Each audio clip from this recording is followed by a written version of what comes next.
इसरो ने 23 अगस्त को शाम 6:04 पर चंद्रयान 3 की सॉफ्ट लैंडिंग की योजना बनाई थी। लेकिन ऐसा क्या हुआ कि 23 अगस्त को होने वाले चंद्रयान 3 की लैंडिंग को 27 अगस्त तक स्थगित करना पड़ा। देखो, चंद्रयान 3 का मिशन 14 जुलाई को श्रीहरिकोटा से लॉन्च किया गया था। यह मिशन चंद्रमा पर एक लैंडर और रोवर को उतारने के लिए है। लैंडर चंद्रमा की सतह पर उतरेगा और रोवर वहां से सतह की खोज करेगा। इसरो ने कहा है कि वह चंद्रयान 3 के लैंडर मॉड्यूल के स्वास्थ्य के आधार पर 23 अगस्त को होने वाले नर्म लैंडिंग को 27 अगस्त तक स्थगित कर सकता है। इसरो के एक वरिष्ठ अधिकारी ने कहा, लैंडर मॉड्यूल 30 किलोमीटर की ऊंचाई से चंद्रमा की सतह पर उतरेगा और उस समय उसका वेग 1.68 किलोमीटर प्रति सेकंड होगा। हमारा ध्यान इस वेग को कम करने पर होगा क्योंकि चंद्रमा का गुरुत्वाकर्षण बल भी इसमें योगदान देगा। उन्होंने कहा, अगर हम इस वेग को नियंत्रित नहीं करते हैं तो दुर्घटनाग्रस्त होने की संभावना है। अगर 23 अगस्त को लैंडर मॉड्यूल के किसी भी स्वास्थ्य पैरामीटर में कोई असामान्यता पाई जाती है तो हम लैंडिंग को 27 अगस्त तक स्थगित कर देंगे। इसरो ने कहा कि मिशन अभी भी समय पर है और सभी प्रणालियों का नियमित रूप से निरीक्षण किया जा रहा है। जैसा कि इसरो के वैज्ञानिक चंद्रमा की सतह पर बहुप्रतीक्षित चंद्रयान 3 अंतरिक्ष यान की सॉफ्ट लैंडिंग के लिए तैयार है। अंतरिक्ष एजेंसी लैंडर मॉड्यूल के स्वास्थ्य मापदंडों के सही पाए जाने की स्थिति में टचडाउन को 27 अगस्त तक के लिए स्थगित कर सकती है। इसरो अंतरिक्ष अनुप्रयोग केंद्र के निदेशक नीलेश देसाई के अनुसार वैज्ञानिकों का ध्यान चंद्रमा की सतह के ऊपर अंतरिक्ष यान की गति को कम करने पर होगा।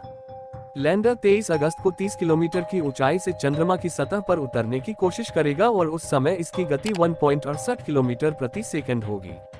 हमारा ध्यान उस गति को कम करने पर होगा क्योंकि चंद्रमा का गुरुत्वाकर्षण बल भी इसमें भूमिका निभाएगा। वैज्ञानिकों ने कहा, अगर हम उस गति को नियंत्रित नहीं करते हैं तो क्रैश लैंडिंग की संभावना होगी। यदि 23 अगस्त को लैंडर मॉड्यूल का कोई भी स्वास्थ्य पैरामीटर असामान्य पाया जाता है तो हम लैंडिंग को 27 अगस्त तक के लिए स्थगित कर देंगे। मैं आपको बता दूं कि इससे पहले दिन में इसरो ने कहा कि मिशन तय समय पर है और अंतरिक्ष यान के लिए यह सुचारू रूप से चल रहा है। इसरो ने कहा, मिशन तय समय पर है, सिस्टम की नियमित जांच हो रही है, सुचारू रूप से उड़ान जारी है। चंद्रयान 3 लैंडर मॉड्यूल की चंद्रमा की सतह पर सॉफ्ट लैंडिंग भारत को उन देशों के विशिष्ट क्लब में शामिल कर देगी जिन्होंने चंद्रमा की सतह तक पहुंचने की उपलब्धि हासिल की है, जैसे अमेरिका और चीन। चंद्रयान 3 कहां तक पहुंचा चंद्रयान और कब होगी चांद पर लैंडिंग? चंद्रयान का विक्रम लैंडर अब चांद के काफी करीब पहुंच गया है। लैंडर चांद के चक्कर लगाने के साथ उसकी नई तस्वीरें भी ले रहा है। इस बीच कई लोगों के मन में सवाल उठ रहा है कि चंद्रयान का लैंडर अब चांद से कितनी दूरी पर है।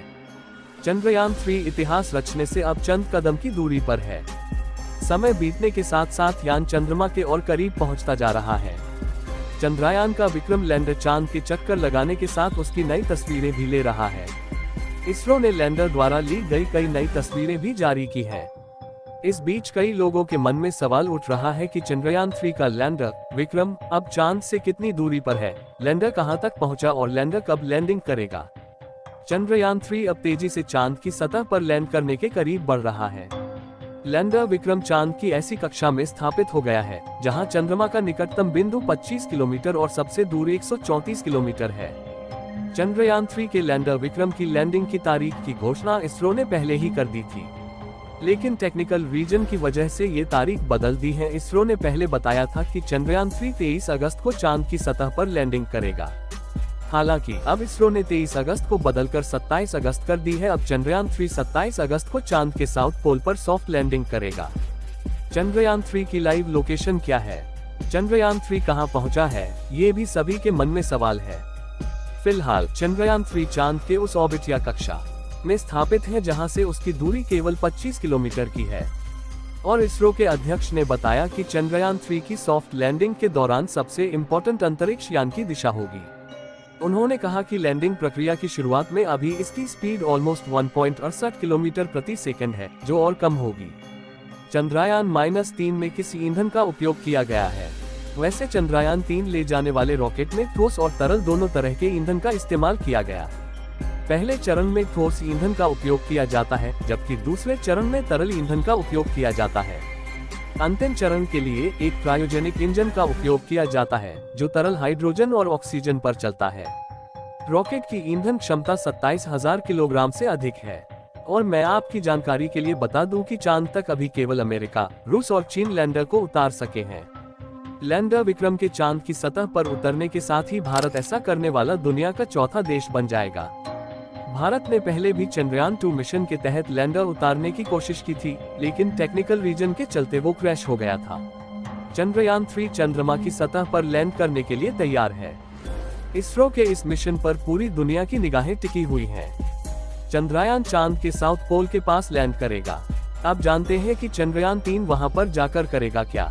सबसे पहले चंद्रमा की सतह पर लैंडर का सुरक्षित सॉफ्ट लैंडिंग कराना है।